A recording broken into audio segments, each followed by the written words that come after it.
본 방송에서 제공하는 투자 정보는 투자 판단에 대한 조언입니다.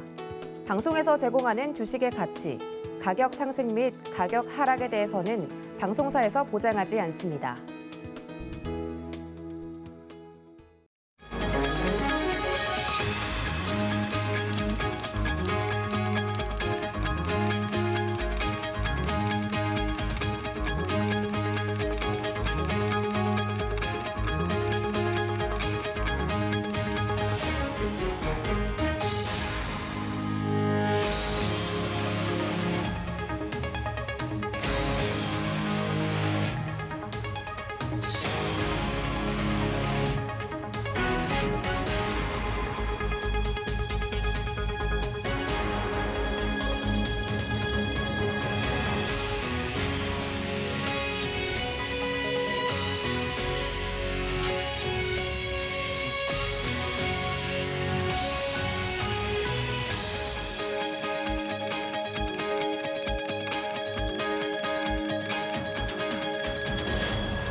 네, 시청자 여러분 안녕하십니까? 오늘장 내일장 출발합니다. 한수정입니다.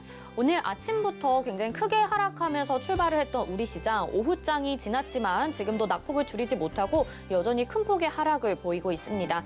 코스피는 3,000선 위협받고 있고요. 코스닥은 1,000선을 이탈했죠.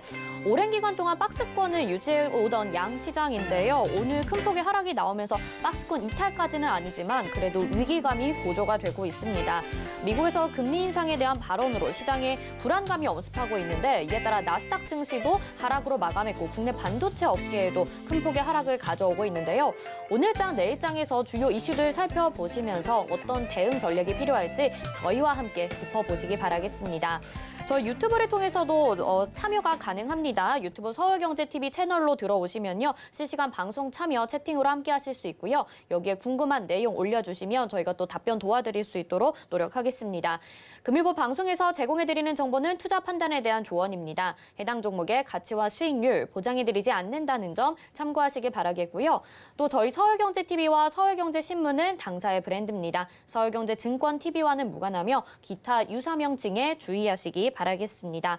자, 그럼 이 시각에 시황을 브리핑해드리고요. 또 실시간 검색 랭킹 상위 종목까지 알려드립니다. 이 시각 시황 브리핑 김혜연 캐스터가 전해드립니다.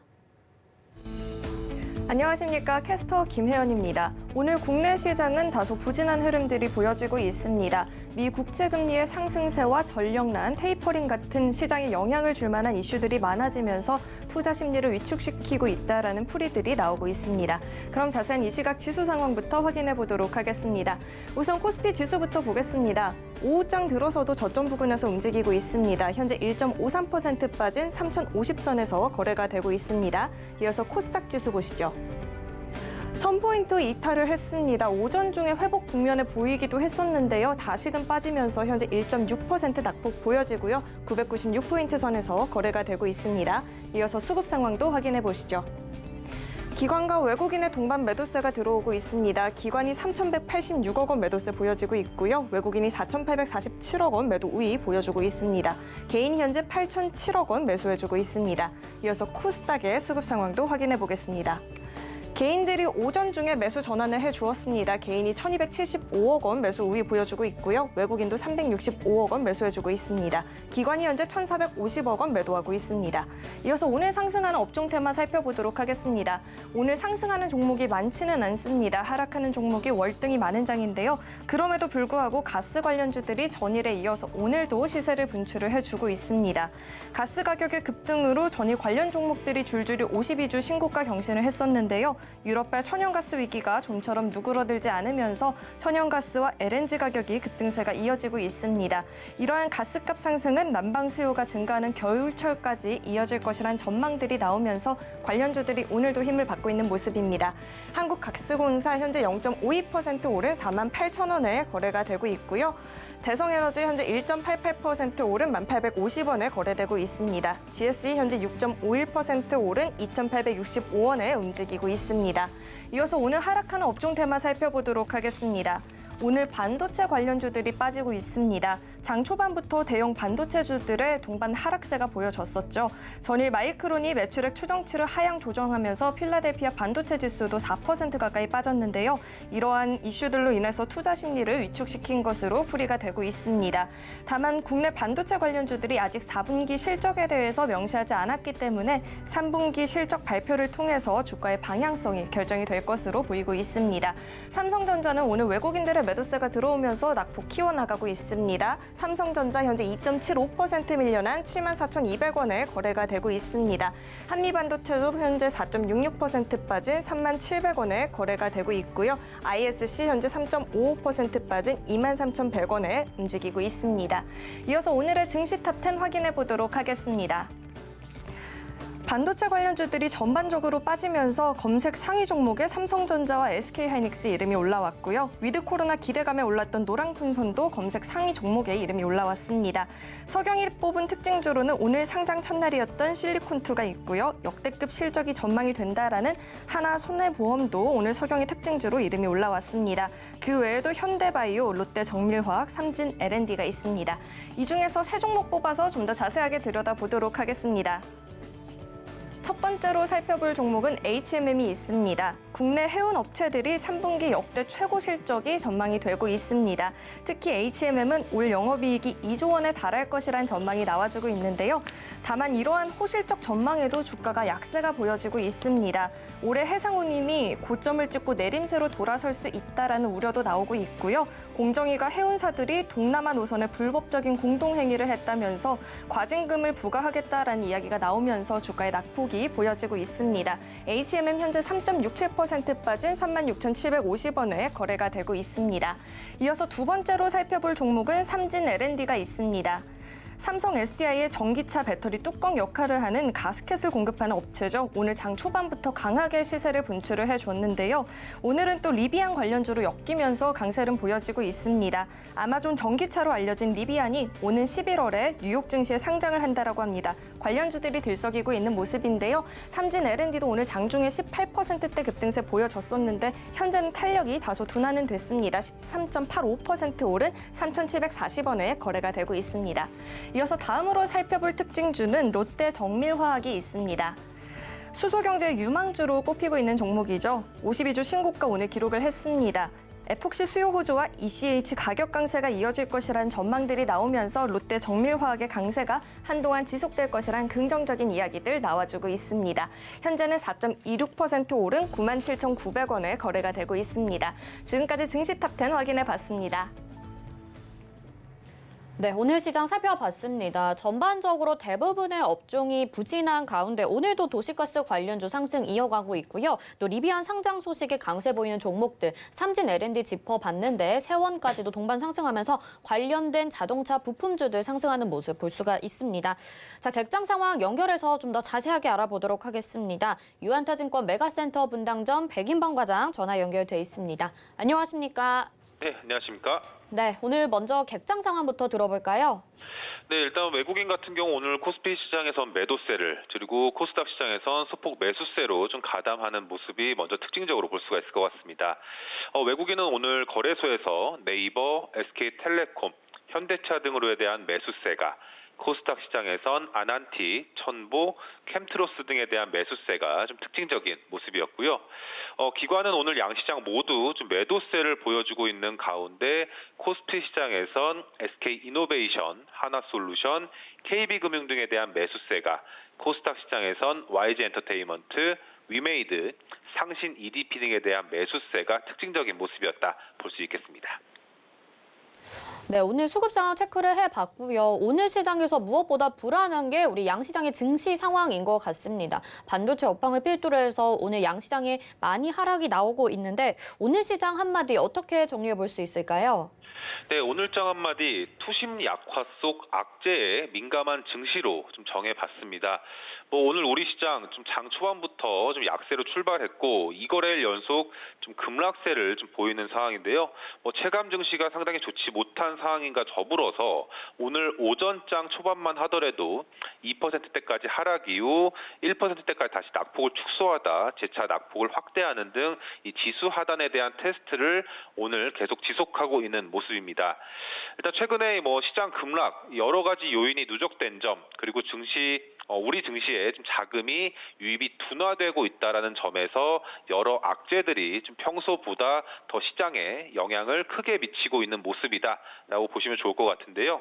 이 글로벌 증시뿐 아니라 이제 우리 증시에서 가장 크게 우려감이 유입되고 있는 점은 이 글로벌 공급망 문제로 볼 수가 있을 것 같습니다. 에너지 가격의 상승 그리고 원자재 공급 부족 이 중국 전력 문제에 따른 이 공장 가동률의 하락 등이 이런 공급망 문제에 대한 이 노이즈의 주 요인이다라고 보시면 좋을 것 같은데요. 일단 시장 반등을 위해서는 이 공급망 문제가 해결되는 기미가 보여야 할 것으로 예상되고 있는 만큼 이 관련 이슈에 대한 관찰은 좀 계속해야 되지 않을까라고 보여지고 있습니다.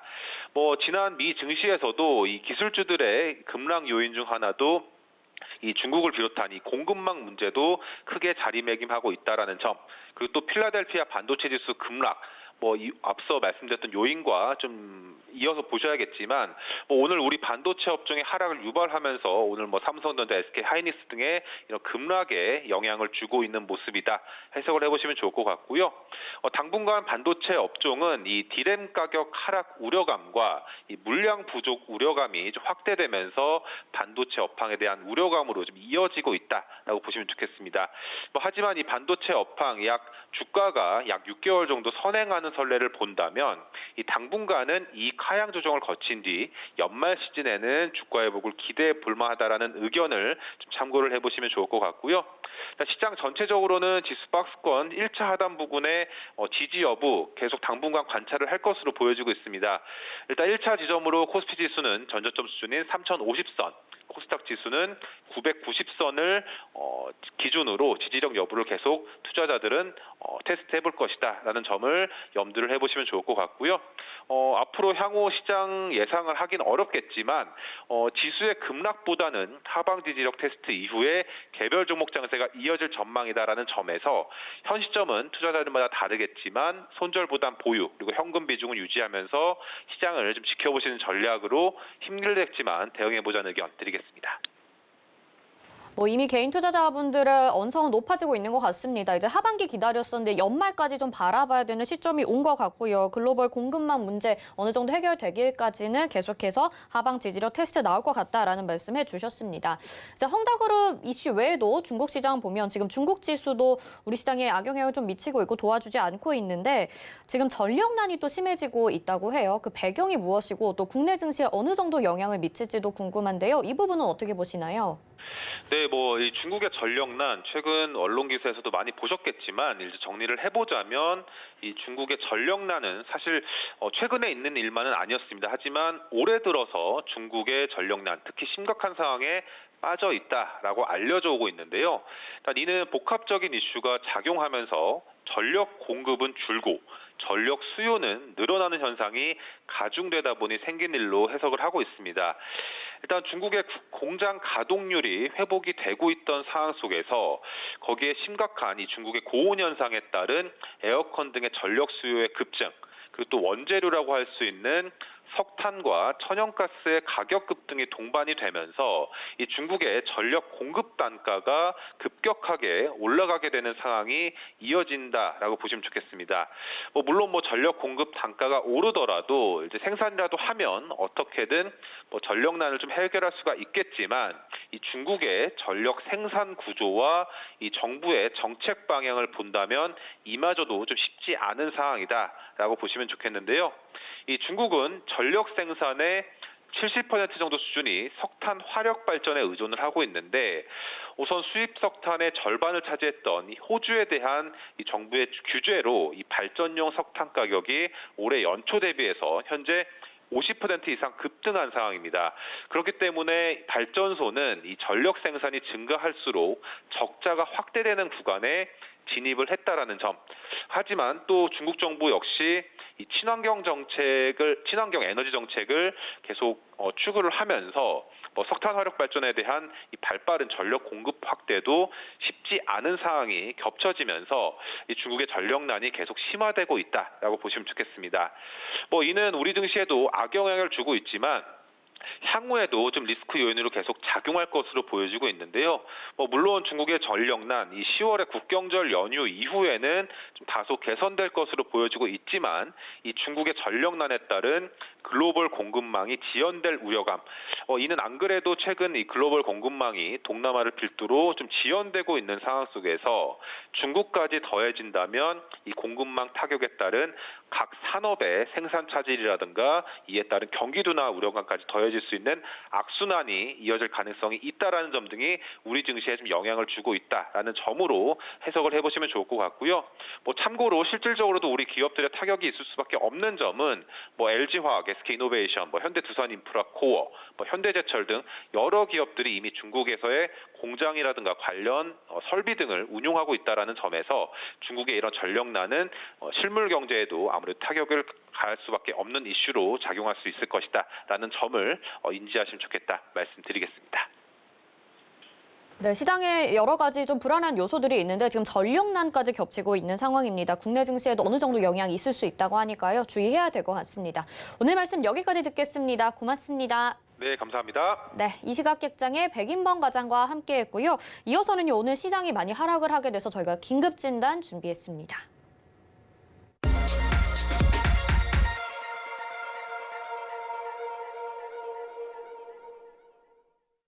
네, 코스피 지수 3,000선도 위협을 받고 있는 상황인데요. 그래서 오늘 이 시간에 긴급 진단해보는 시간 가져보도록 하겠습니다. 와이즈경제연구소의 차영주 소장 전화 연결돼 있습니다. 안녕하십니까? 예, 안녕하십니까. 차영주입니다. 네, 앞에서도 계속 듣긴 했지만 그래도 시장 점검 먼저 간략하게 도와주시죠. 예, 시장 분위기 좋지 않다라는 거 여실히 현재 많이 느끼고 계실 겁니다. 현재로서는 외국인과 기관 중심으로 코스피 시장에 매도세가 계속해서 나타나고 있고요. 특히 외국인들이 5천억 넘게 지금 간만에 코스피 시장에서 매도세를 나타내고 있고 기관도 3천억 넘게 매도세를 나타내고 있다는 것이 그동안 상대적으로 코스닥 대비해서 강했던 코스피가 오늘 주요한 하락 요소로 자리매김하고 있다. 이렇게 말씀드릴 수가 있겠습니다. 일단 다들 말씀을 하셨겠습니다만 필라델피아 반도체 지수 그 하락 영향에 따라서 삼성전자와 SK하이닉스, LG전자와 삼성전기 등의 이제 하락폭들이 커지고 있고요. 이런 것들이 낙폭이 커지다 보니까 시장에 전반적으로 싸늘하게 좀 식어가는 그런 모습들 좀 보여준다라고 말씀드릴 수 있겠죠. 여기서 두 가지 특징을 또 얻어내셔야 되는 게 그동안 그 외국인들 매수세에서 반발로 올라왔던 카카오가 오늘 다시 12만 원대를 깼다라는 점, 이 점이 중요하고요. 두 번째는 오늘 에코프로비엠이 6%대 가까운 하락세를 좀 보이고 있다라는 점입니다.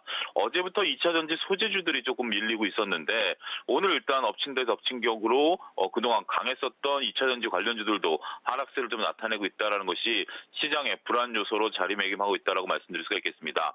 일단 표면상으로는 외국인의 매도, 이것으로 인해서 삼성전자가 흔들리는 것처럼 보이지만 시장을 주도했었던 2차전지 소재 섹터들이 흔들림에 따라서 전반적으로 시장은 좀 쉬어갈 수 있는 그런 분위기를 연출해내고 있는 하나의 모습을 나타내고 있다고 말씀드릴 수가 있겠습니다.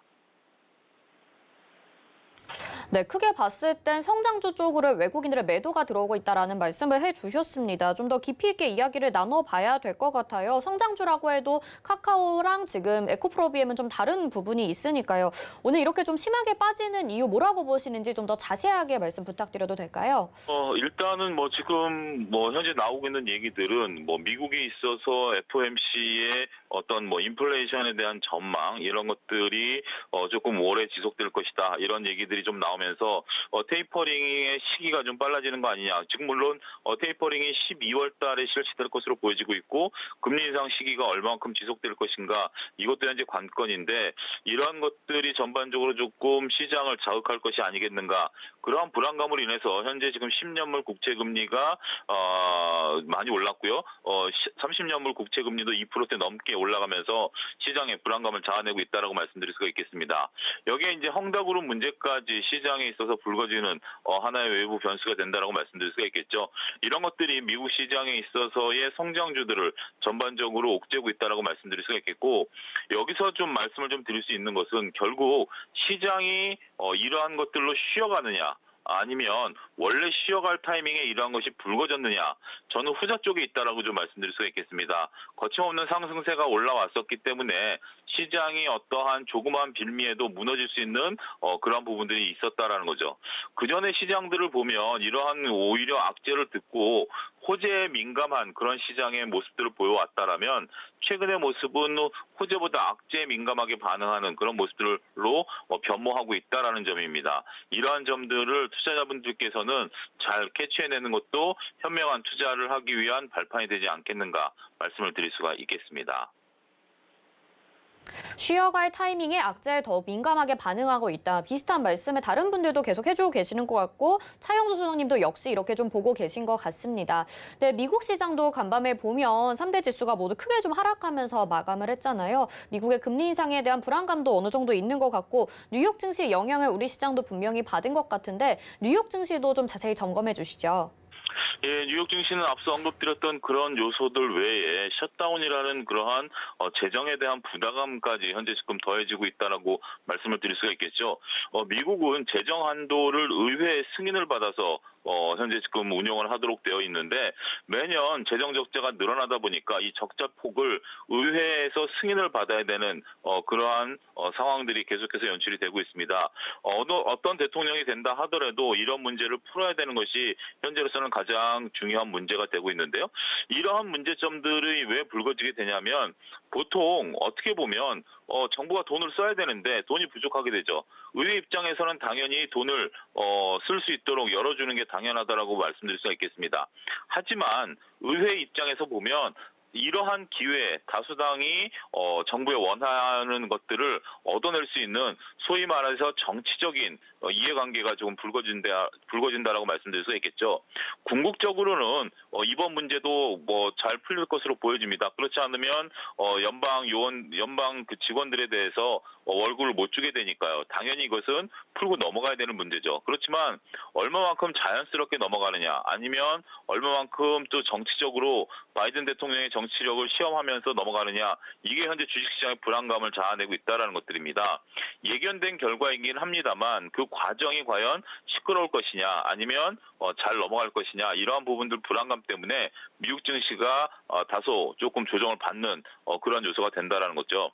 미국 증시도 지금 한두 개 뉴스가 아닙니다. 앞서 언급드렸던 헝다 뉴스 같은 경우도 현재 지금 헝다의 자회사가 보유하고 있는 금융기관의 주식들을 매각해서 이자를 냈다라는 점들 이런 것들이 그 헝다그룹과 관련된 전체 헝다그룹이 갖고 있는 달러 표시 부채가 한 7% 정도 되기 때문에 이런 것들에 대한 디폴트 가능성도 다시 불거지고 있다라고 말씀을 드릴 수가 있겠고 여기에 미국의 현재 지금 테이퍼링의 시기와 기간 그리고 금리 인상의 시기 이런 것들이 다시 불안 요소로 불거지고 있다라는 겁니다.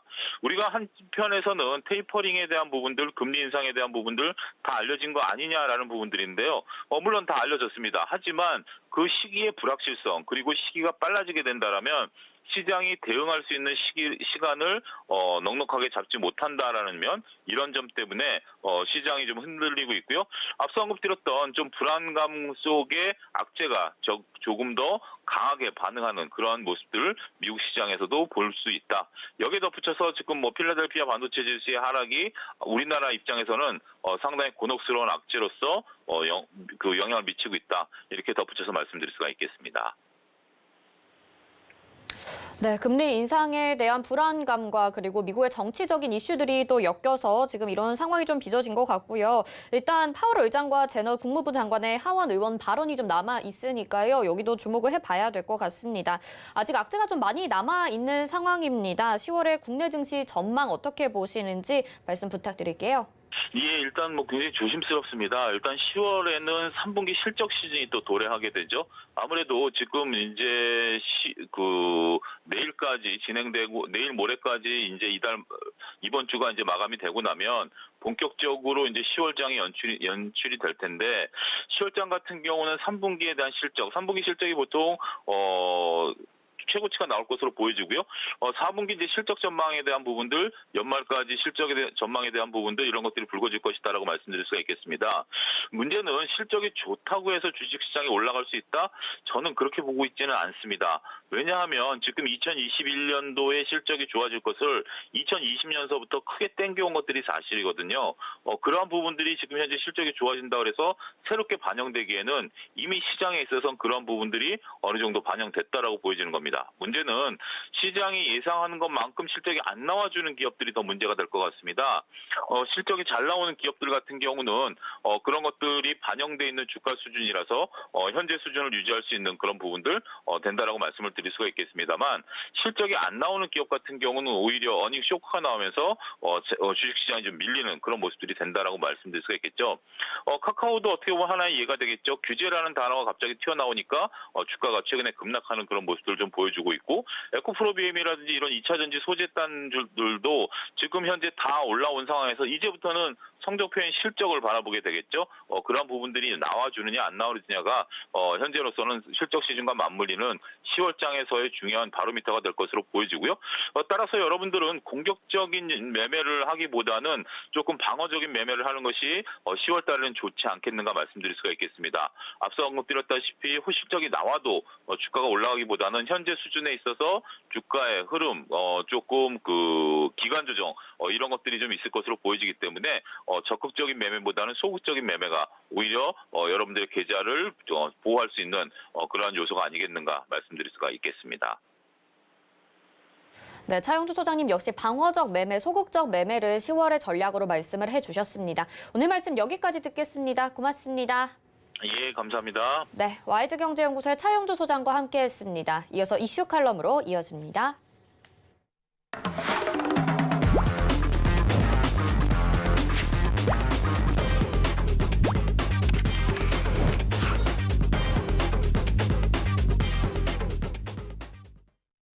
네, 시장 핵심 이슈 짚어보는 이슈 칼럼 시간입니다. 오늘은 SPM의 김영진 대표와 함께합니다. 안녕하십니까? 안녕하십니까? 네, 9월 들어서 조정이 좀 심해지고 있는 것 같아요. 특히 후반부로 갈수록 더 그러고 있는데 지금 앞에서도 시장에 대한 점검들 들어보니까 뭐 중국 헝다그룹에 대한 이슈도 있고요. 미국의 이 부채를 갚지 못하는 상황 그리고 지금 또 여러 가지 금리 인상에 대한 불안감 등이 작용을 하고 있는 것 같습니다. 미국 시장 좀 더 자세하게 분석 좀 도와주시죠. 예, 동시다발적으로 재료 안 좋은 것들이 많이 나타나고 있는 그런 모습입니다. 미국 부채 한도는 제가 미국 재무부 5월 경제보고서 때부터 계속 언급드렸었던 그 이슈고요. 그 당시에 재무부가 7, 8월 정도까지 자금 확보를 했고 그렇지만 타결은 빨리 좀 했으면 좋겠다라는 식으로 보고서를 만들었었죠. 그러고선 한 번 연장 이후 다시 재부각되는 그런 모습입니다. 현실화 가능성 낮은 그 심리적인 압박이다 이렇게 생각이 되기도 하는데 오늘 보면은 옐런 장관이 10월 18일에 도래한다. 이제 기일을 그렇게 정했잖아요. 그러면 차라리 이것을 오히려 10월 18일 날 파국이 벌어진다. 이거보다는 10월 18일 이전에 해결하는 악재 해소 기한이 아닐까 저는 그렇게 생각이 된다. 이렇게 말씀을 드리겠고 단정적으로 그것도 10월 18일 날 마무리된다. 이렇게 예상하고 그 이전에 적극적으로 매수한다. 이렇게까지 극단적인 전략을 취할 필요는 없겠지만 이 이슈에 대해서 심각하게 바라보는 것 역시 무리가 있지 않을까 이렇게 생각이 됩니다. 재무부 쪽에서 그 당시에 보고서를 만들었듯이 어느 정도 최악의 경우에 대비하는 그런 차선책 항상 대비해 왔었다라는 점을 생각을 해야 되지 않을까 이렇게 생각이 됩니다. 그리고 이제 중국 헝다 이슈의 규모하고 성격 이거 다 시장에서 계속 얘기가 나오잖아요. 그래서 제가 그거에 대해서 부연 설명을 하는 것보다는 미국 리먼하고 비교를 하기도 하고 IMF 당시에 그 한국의 대기업하고 비교하는 그런 사례들도 있잖아요. 그래서 그거에 대해서 좀 실질적인 걸 한번 생각을 해보자라는, 그러니까 여태까지 거론되었던 거 이외 쪽을 한번 보자라는 그 말씀을 드리고 싶은데, 리먼 같은 경우는 이 담보부 증권을 연쇄적으로 쌓아 올려서 부실채권에 또 부실채권을 담보로 하고 또 그걸 가지고 채권을 발행하고 또 그걸 또 담보로 해서 계속 발행을 한 겁니다. 그러니까 이게 어느 한쪽이 딱 무너져 버리면은 우르르 무너지는 거죠. 우리가 영화 뭐 빅샷 뭐 이런 거를 계속 거론하잖아요. 거기서 유명한 장면이 있잖아요. 뭐 하나 이렇게 딱 빼버리니까 탑이 우르르 무너지는 그런 모습. 그게 리먼 당시의 모습이었다라고 생각을 해본다면 지금 헝다그룹 쪽의 얘기하고는 약간 좀 차이가 있겠죠. 헝다그룹이 부실채권을 쌓아 올릴 만큼의 금융 기법도 없었다라는 점을 생각해 볼 필요 있어 보이고, 뭐 IMF 당시에 한국 대기업과 비교하는 것은 좀 말이 안 되는 것이, 그 당시는 한국은행권의 해외 금융권의 크레딧 라인이 단절이 되면서 주거래은행의 여신 한도가 있어도 미스매칭으로 인해서 연쇄 도산이 되는 그런 경우였었죠. 지금 중국은행이 정상적으로 운영이 되고 있고 글로벌 은행 속에서 어떤 크레딧 라인이 단절됐다 이런 얘기 나오지 않고 있죠. 만약 그런 소식이 나온다라고 한다면 문제는 커지겠지만, 그리고 그렇다면 이 이슈가 시작이지 끝이 아니다라고 볼 수가 있겠지만 그렇게까지 갈 수 있는 그런 여건이 아니라는 점을 한번 생각해 볼 필요가 있어 보이죠. 중국은 미국 채권의 최대 보유국이고 달러 보유고도 상당히 크죠. 그래서 이것을 그냥 단순히 그 이슈만으로 보는 것보다는 확산이 되느냐 그 여부를 좀 주목을 해야 될 것입니다. 그래서 그것을 실질적으로 확인할 수 있는 방법이 뭐가 있을까 생각을 해보니까 헝다 관련한 채권들은 주로 이번에 물린 그 금융회사하고 펀드들을 살펴보면은 하이힐드 채권 펀드가 다 물린 겁니다. 그래서 그렇다면 하이힐드 채권 펀드에 확산이 되려면 이 펀드에 속하기도 하고 저 펀드에도 속하기도 하고 잘 순수하게 그동안에 깨끗했었던 그런 펀드에도 막 끼워넣기를 했었다라고 한다면 리먼 사태가 같이 빵 터지면 우르르 다 뻥 터지겠죠. 하지만 지금 현재 하이힐드 채권 펀드 시세로 보면은 그 영향과는 거리가 좀 많죠. 시세가 거의 영향이 없습니다. 이 헝다그룹하고는요. 그렇다면 뉴욕 자산시장의 중심부로 진입할 이슈라기보다는 중국하고 이머징 마켓 이슈로 제한하는 게 맞겠죠. 여기서 이번에 대표적으로 물렸다라고 하는 핀코 쪽의 하이힐드 대표 채권 펀드 한번 살펴보겠습니다. 시세요. 쭉 올라가서 옆으로 기고 있죠. 최근에 이게 주봉입니다. 최근에 좀 빠지락 말락하고 있는 그런 모습이지만 아직도 고공권에 있는 것이고, 지금 저 흐름은 국채 흐름보다도 오히려 지금 나은 시세를 흐름을 보이고 있는 것이죠.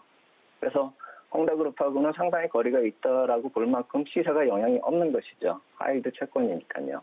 근데 뉴욕 자산시장에 아까 이렇게 근접을 하려고 한다면 여기다 끼워넣기 했어야 되는데, 만약 그렇다라고 한다면 이쪽 펀드, 이 시세도 급락을 했어야죠. 그렇기 때문에 지금 이 이슈는 더 나아갈 이슈가 아니라 중국하고 이머징 마켓으로 제한될 것이다. 그래서 너무 무섭게 생각할 필요는 없을 것이다. 그리고 조만간 수면화로 잠복할 이슈다. 이렇게 보시면 맞겠다. 이렇게 말씀을 드리겠습니다. 네, 알겠습니다. 시장을 너무 우려스럽게 보지 않아도 되는 이유에 대해서 말씀을 해주셨어요. 10월 18일 이후에 악재가 좀 해소될 거다 이런 말씀도 해주셨는데, 사실 좀 걱정이 되는 게 옐런 의장이 10월 18일에 국가 부도일 수도 있다 뭐 이렇게 언급을 했었기 때문에 이런 부분도 좀 영향이 있는 것 같긴 하거든요. 그동안에 말씀을 하셨던 내용과 사뭇 좀 다른 분위기가 느껴지기도 합니다. 지금 페드에서 또 인플레이션에 대한 우려, 금리 인상에 대한 이야기하고 있는데 시장이 또 금리 인상에 대한 우려도 있으니까 이 부분 좀 말씀해 주실까요? 그렇죠. 말씀하신 대로 이제 옐런 장관이 그렇게 말씀하시는 건 부담일 수밖에 없죠. 그리고 우리가 재무부 쪽의 보고서를 기다리려고 한다면 11월입니다. 그러니까 지금 9월 말이잖아요. 한 달 동안의 사이에서 어떤 재무부 쪽에서 어떤 공식적인 의견을 받는 것은 불가능하고, 간간히 나오는 옐런 장관의 입만 쳐다봐야 되기 때문에 좀 부담이다 이렇게 볼 수가 있는 것이죠. 특히나 지금 페드 쪽에서 그동안에 얘기했었던 인플레이션에 대해서도 일시적인 게 아니지 않느냐 이렇게까지 의심을 하고 있는데, 제가 봤을 때 이것은 끝없이 페드하고 시장의 줄다리기가 이어지는 그런 상황이다라고 생각이 됩니다. 그렇다면은 이것은 지금 9월 말로 들어서면서 이제 경제 지표가 줄줄이 나올 겁니다. 9월, 10월 나오면서 소비자 심리 지표부터 시작해서 이 소비 심리 지표 이외에도 실질적으로 소비 지표들이 나올 터니까 그것을 확인하면은 당연히 CPI 포함해서 PPI까지도 나오면서 향후의 전망을 약간 할 수가 있겠죠. 그렇다면은 그것에 대해서 눈치를 어느 정도 챌 수가 있는 페드 쪽에서 나오고 있는 자료로 근거로 해서 이 9월 말과 10월 초에 나올 수 있는 경제 지표들은 과연 어떤 형태가 나올까? 그것을 짐작하기 위해서 GDP 나오 제가 계속 나올 때마다 말씀을 드리고 있는데 그것을 한번 좀 표로 오늘 다시 보여드리겠습니다. 두 번째 표인데요. 아틀란타 페드 쪽에서 나타내고 있는 그 예상치는 아래쪽에 녹색 선이라고 제가 보여드릴 때마다 말씀을 드리고 위에 이제 블루칩 컨센서스라고 나타나는 것이 민간 연구소의 평균치입니다. 민간 연구소의 전망은 9월 이전까지는 저게 내려가지가 않고 있었죠. 아틀란타 페드만 저거를 하향 조정을 급하게 했었고요. 이제서야 블루칩 컨센서스가 하향을 하기 시작한 것이죠. 그리고 아틀란타 페드가 예측치가 나왔었던 게 옆으로 기고 있었다라는 말씀까지 들었었죠. 그것이 이제 9월 말 들어가면서 쭉 이렇게 아래쪽으로 향하고 있는 그런 모습이 나타나면서 이제 3%대 거의 근접을 하고 있는 모습입니다. 그렇다라고 한다면 이거 예상치보다 상당히 빨리 정상화로 가고 있는 것이죠. 저것이 이 3분기 때에는 4% 정도로 예상이 되어 왔었으니까요. 특히나 민간 연구소가 저렇게 전망을 하향을 하는 그런 모습들을 우리가 어떻게 봐야 되냐면은 9월에 난데없이 인플레이션하고 동시에 스태그 또 디스인플레이션에 대한 우려감이 계속 나타났었죠. 그 얘기 왜 나왔는지는 저 블루칩 컨센서스가 저렇게 하향하는 그 모습에서 우리가 찾아볼 수가 있겠죠. 시장에서 성장이 계속 의심되어 한다. 인플레이션과 더불어서 성장이 의심된다라고 얘기를 했었다는 것은 앞뒤가 안 맞는 논리이기도 하지만 어느 한쪽에서는 인플레이션을 논하고 어느 한쪽에서는 저렇게 성장률이 낮아지고 있다는 것을 공식적으로 자료로 내놓기 있었기 때문에 그러니까 분석에 있어서 어느 일관성 있게 좋은 거면 좋은 거, 안 좋은 거면 안 좋은 거 이렇게 어떤 일관성이 있어야 되는데 나오는 재료들마다 분석가 전망이 다 안 좋은 쪽으로만 작용되는 그런 모습이죠. 물가를 보면은 인플레이션이다. 성장률을 보면 디스인플레이션이다. 이런 식으로 안 좋은 쪽으로 극단화시켜서 기관론이 우세해졌다. 그래서 9월에 계속 조정이 나왔다 이렇게 보시면 되겠죠.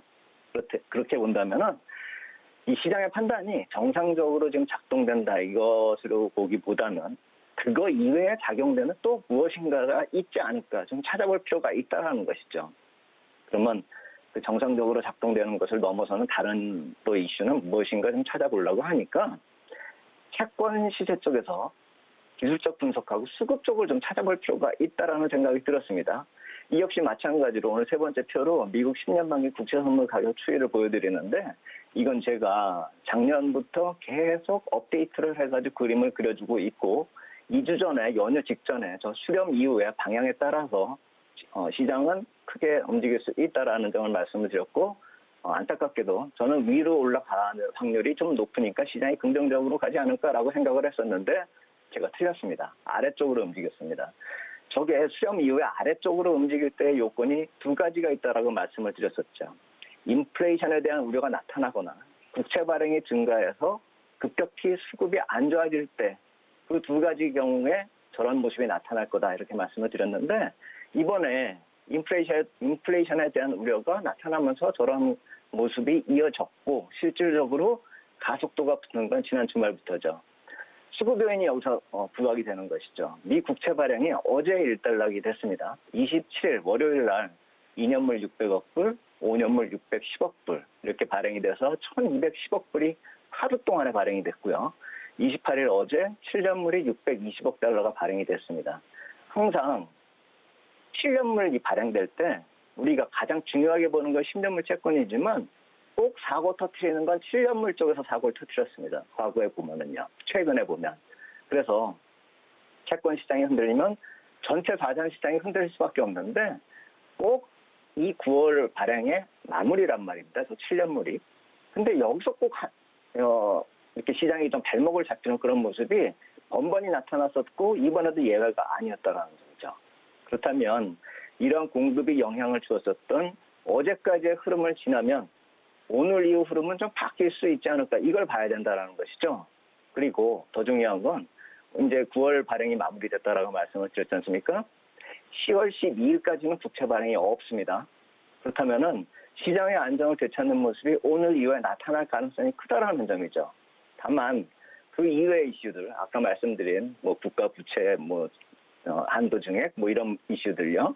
이런 것의 마무리가 아까 18일까지다라는 점을 말씀을 드렸기 때문에 이 12일까지 그냥 무조건 다 좋을 거다 이렇게 표현할 수는 없어도 일단 9월 이번 주에 나타났었던 그런 부담들은 일단락 되었다라는 점을 생각을 해본다면 더 악화된다. 그러니까 재료가 악화되고 시장이 더 악화되려면은 가속이 붙어야 되지 않습니까? 하지만 재료가 일단락됐기 때문에 이 하락이나 조정에 가속이 붙을 일은 거의 없다. 이 점을 볼 필요 있겠다 이렇게 말씀을 드리겠습니다.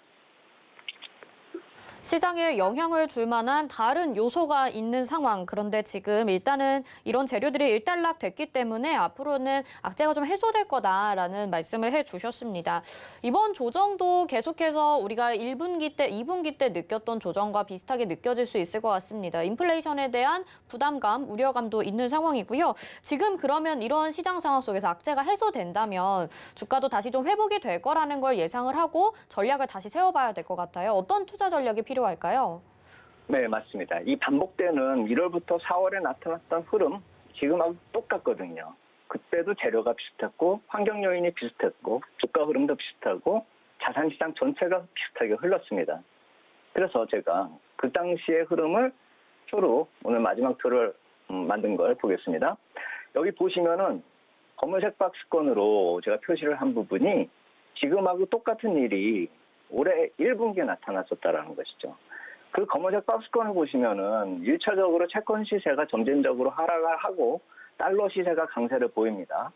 그러면 초기 시장에서는 어떤 흐름이 나타났었냐면은 약간의 조정을 보인 다음에 다우지수가 나스닥보다 더 상대적 강세를 보이는 모습이 나타났고 종목별로 보면은 금융 중심으로 해서 경기 관련주가 부각이 됐죠. 근데 이것이 좀 시세 급변이 나타나는 채권이 급락을 나타나는 2월 말 3월 초 이때의 모습으로 보면은 주식시장의 조정이 약간 심화됐고요. 그때가 지금 현재 시점이라는 것입니다. 9월 초부터 중순까지의 시세 조정은 지난 1, 2월하고 아주 비슷하고 9월 후반부는 급변 시세가 나타났었던 지난 3월하고 아주 비슷하다는 것이죠. 자산시장 4가지 자산시장을 5가지입니다. 지금 5가지 3대 지수하고 달러와 채권 시장이 5개를 보고 계신데 지금 그게 판박이처럼 똑같이 돌아가고 있다라고 한다면 지금 아까 말씀드린 채권 수급이 일단락이 되고 뭐 미국 부채 어쩌고 하는 이런 심리적인 압박이 해소가 되는 그런 10월 들어서면은 저 3월 이후에 시세 같은 모습이 나타날 가능성도 크다라는 것이죠. 그래서 9월 말 10월 초 경제 지표가 안정이 되거나 채권 수급 부담이 좀 완화가 된다면은 저런 모습이 나타날 수가 있겠는데 만약에 다음 주까지 이어지는 경제 지표하고 그에 대한 시장 반응이 어느 정도 힌트를 줄 것이라고 봅니다.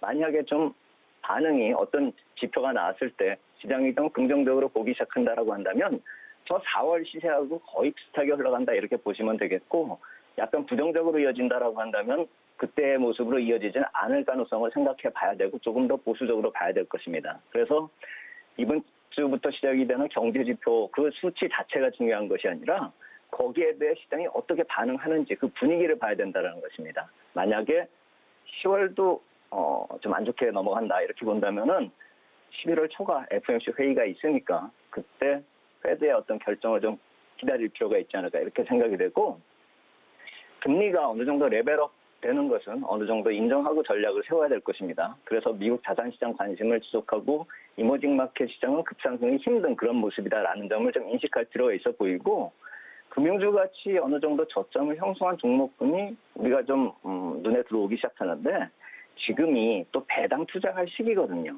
그래서 시가 배당률 지금 4-5%대 종목들이 부각이 되고 있거든요. 그래서 이게 시가 배당률 지금 한 5% 되던 종목이 4%로 줄어든다라고 한다면 그 시점도 역시 마찬가지로 한 10월, 11월 후반부 이쪽이 되겠죠. 그렇게 배당률 1%가 줄어든다는 것은 주식 시세로 보면은 20%의 상승을 나타낸다는 것입니다. 그렇다면 적지가 않죠. 그렇기 때문에 지금이 이런 배당 투자와도 역시 맞춰서 좀 어느 정도 적극적으로 좀 물론 시장은 조정을 보이고 있지만 배당 투자 같은 경우는 적극적으로 좀 볼 시기가 아닐까. 그리고 배당 투자 같은 경우는 하락에도 하방 경직성이 있기 때문에 리스크가 많이 줄어든다는 점도 참고할 필요가 있어 보이고, 한 가지 초단기적인 시황관 하나 말씀을 드리겠습니다. 위클리 옵션으로 지금 외국인 투자자들이 우리 시장에서 많이 좀 투기적인 행태를 보이고 있는데, 이번 주 초에 위클리 풋옵션을 좀 많이 샀습니다. 근데 지금 오늘 하루 종일 풋옵션 팔고 있습니다. 그것이 시세로 감안을 한다면은 392, 395 풋입니다. 지금 현재 코스피 200 지수가 오늘 397까지 왔었거든요. 단기적으로 상당히 저점에 와 있다라는 점을 생각을 해보신다면 지금 시점이 과연 매도 시점인지 매수 시점, 이것은 투자자 본인들이 한번 스스로 생각해볼 타이밍이다, 이렇게 말씀을 드리겠습니다. 네, 알겠습니다. 지금 잇따른 악재에 개인 투자자들이 많이 겁을 먹은 상황인데요. 일단 보수적으로 대응하면서 연말 정도에 조금 이 악재가 해소되는 상황을 지켜보자라는 말씀을 해주셨습니다. 네, 대표님 엉뚱한 질문 하나만 더 드려보도록 하겠습니다. 11월 정도까지는 기다려보자 이렇게 말씀을 하셨는데 사실 그때 가서 또 다른 악재가 나올지도 모르는 거잖아요. 이제 연말이라고 한다면 산타랠리를 기대해보면서 이제 배당 주는 종목 좀 찾아보자 이렇게 말씀하셨는데 혹시 그때 박스권을 돌파하지 못하게 된다면 아예 하락 쪽으로 증시를 바라봐야 되는 걸까요? 어떻게 보시나요?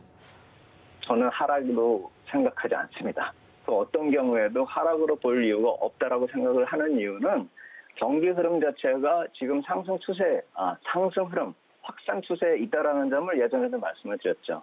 그것이 확산 추세가 위축 국면으로 들어서지 않는다면 주가가 폭락할 이유는 없는 것이죠. 말 그대로 조정으로 한정이 될 것입니다. 그래서 방금 전에 말씀하신 대로 어느 박스권이 유지되는 그런 시세라고 한다면은 여러 가지 대안 투자가 가능할 것입니다. 오늘은 말씀을 드렸었던 건 배당 투자도 말씀을 드렸었던 것이죠. 그렇다라고 본다면은 그것이 불가능한 투자자들, 그러니까 지금 현재 모든 것이 다 주식에 투자돼서 좀 막말로 해서 속된 말로 물려있는 그런 투자자분들이라고 한다면 과연 무엇을 해야 될까, 이것이 좀 생각을 해볼 수 있는데, 가만히 생각을 해보시면 종목별로 내림폭은 지금 거의 비슷한 수준으로 지금 이어지고 있거든요. 그렇다면은 지금 이 조정 시기에 있어서는 향후에 나타났을 때 성장주 쪽으로만 갈 그런 상황이 아니라는 점을 감안을 해본다면은 아까 말씀을 드렸었던 그런 배당 투자 쪽으로 약간 옮겨올 수도 있다라는 것이죠. 아까 말씀을 드렸듯이 시가 배당률 5%가 4%로 옮겨가면은 올해 연내로 20% 정도의 시세 회복은 기대할 수가 있습니다. 그렇다면은 지금 20% 정도 시세 물린 그런 투자자라고 한다면 오히려 배당 투자 쪽 많이 좀 생각을 해봐야 되겠죠. 배당 투자가 보수적인 투자자들의 몫이다, 이렇게 생각들을 하시지만 최근에는 그 배당 시세가 상당히 캐피탈 게인까지 주는 그런 시세가 나타난다는 점을 감안한다면 지금 시장 조정은 오히려 좋은 기회가 될 수 있다는 점 우리가 좀 생각할 필요 있겠다, 이렇게 말씀을 드리겠습니다. 네, 알겠습니다. 오늘 여기까지 듣겠습니다. 고맙습니다. 감사합니다. 네, SPM의 김영진 대표와 함께 했습니다. 자, 저희 유튜브 채널 이제 들어오시는 분들이 정말 정통 경제 채널이다, 자세하게 시장에 대해서 분석하고 있다, 칭찬 댓글들 많이 올려주고 계시는데요. 잠시 후 마감 임박 60분의 승부에서 최재원, 이정수 전문위원님이 또 함께 해주십니다. 여러분들이 기대하시는 내용 자세히 또 준비를 했으니까요. 계속해서 함께 해주시고요. 금일 본 방송에서 제공해드리는 정보는 투자 판단에 대한 조언입니다. 해당 종목의 가치와 수익률 보장해드리지 않는다는 점 참고하시길 바라겠습니다. 또 저희 서울경제TV와 서울경제신문은 당사의 브랜드입니다. 서울경제증권TV와는 무관하며 기타 유사 명칭에 주의하시기 바라겠습니다. 오늘자 내일장 여기서 마치고요. 잠시 후 마감 임박 60분의 승부로 다시 돌아오겠습니다. 고맙습니다.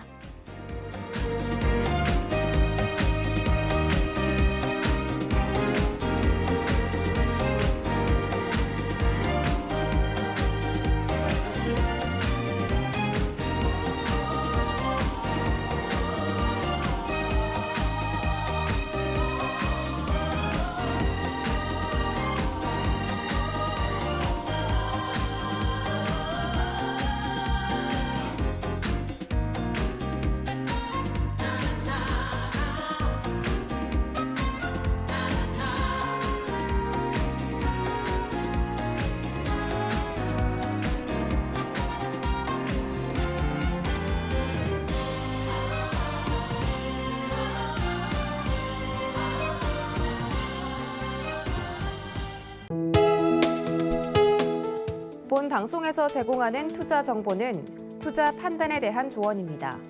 방송에서 제공하는 주식의 가치, 가격 상승 및 가격 하락에 대해서는 방송사에서 보장하지 않습니다.